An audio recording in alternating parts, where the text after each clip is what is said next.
matter where you land on the recently released Ghostbusters remake, there's one thing we can all agree on. Bustin makes me feel good. Or does it? I can personally attest to how dancing to the Ghostbusters theme song in a well-lit pub at 3 AM makes me feel good. Real good. But I'm not ready to let Ray Parker Jr. dictate my feelings on the umbrella action of Bustin. So I set out to play every Ghostbusters game ever made. Then I saw how many there were, so I just did like 5.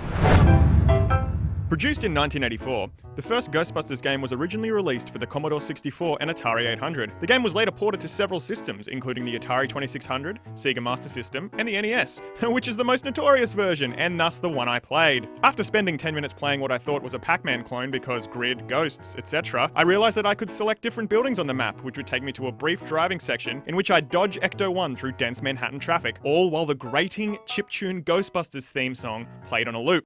As Ghostbusters has always prided itself on realism, I was happy to find that my car could run out of fuel, and I'd be treated to a cutscene of 2 pixelated busters pushing the car to the nearest service station. Once I arrived at my first stop, I loaded up on proton beams, a ghost vacuum, and a bunch of ghost food, ready to go out and feel good through Bustin.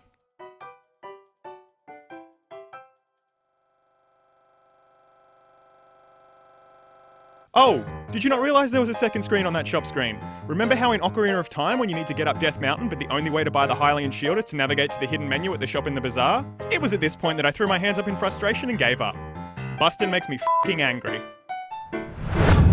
Because Sega had to live up to their slogan of doing what Nintendo don't, they developed and released a good Ghostbusters game for the Mega Drive/Genesis in 1990. Titled simply Ghostbusters, the game allows you to choose to play as one of 3 Ghostbusters: Ray Stantz, Peter Venkman, and Egon Spengler, with the very noticeable absence of Winston Zeddemore, and partake in platforming, shooter, contra-light action as you answer calls about an increase in paranormal presence around the city. Gameplay is simple action platforming that sees you blast away at common low-level ghosts while navigating treacherous platforms in MC Escher designed houses. Each level has a midpoint boss that, once defeated, is able to be captured in a ghost trap in order to replenish your character's energy before you move on to the final boss. Maybe it's been too long between 2D action platformer drinks, but I found Ghostbusters to be brutally hard. Getting hit by an enemy causes your chosen Ghostbuster to jump back far enough to send you falling off the ledge you took 10 minutes climbing onto.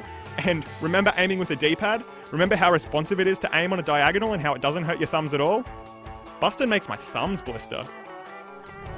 Okay, let's get this out of the way straight up.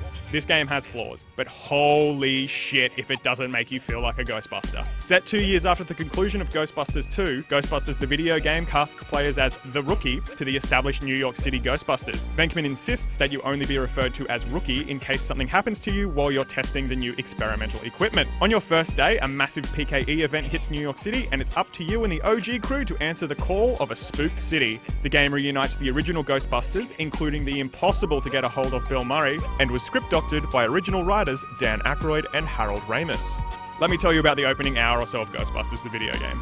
The very first thing you do is slide down a fireman's pole at GBHQ, and if you're like me, immediately run back upstairs and do it again.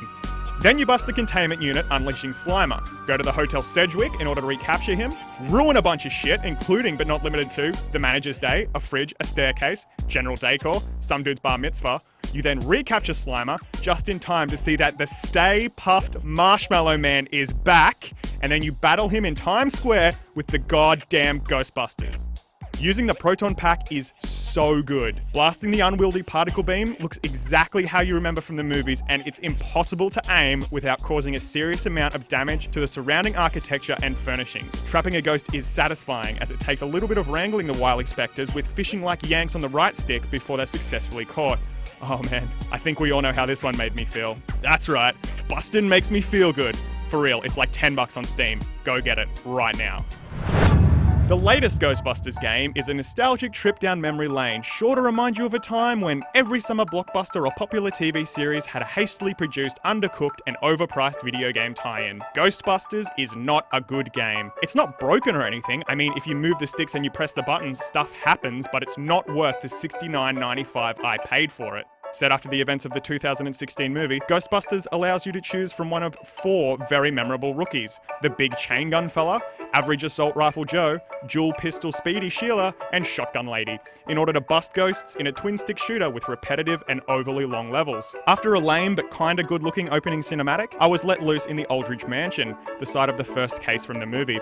I shot my gun and threw grenades, all while my teammates incessantly quipped, "Yes, possessed," and I'm like the MVP of EVP. In the 60 minutes I played before my soul left my body to wander limbo as it felt it would be a better use of its time, I managed to complete 2 levels. Now, that's not due to poor performance on my part, but because the second level is so unnecessarily long and the characters are so slow that I was sure the game had glitched and was sending me through the same open, empty squares of graveyard for 40 minutes. Trapping ghosts is achieved by mashing X or A depending on your platform of choice in order to increase the score multiplier before the trap slams shut, confining your corporeal catch to its temporary prison. I pride myself on my button mashing abilities. I mean, I was the only one of my friends not to use a turbo fire or another person during the torture sequence in Metal Gear Solid, but even I couldn't get the multiplier above 5 before my hand would cramp and I started rethinking every decision that had led my life to this point. Bustin reminds me of the time I spent all my Christmas money on South Park for PS1. So, I guess Bustin doesn't make you feel good. Take that line in the song no one ever took literally when applied to video games. Now if you'll excuse me, I'm off to see if the power of love is an adequate substitute for train fare.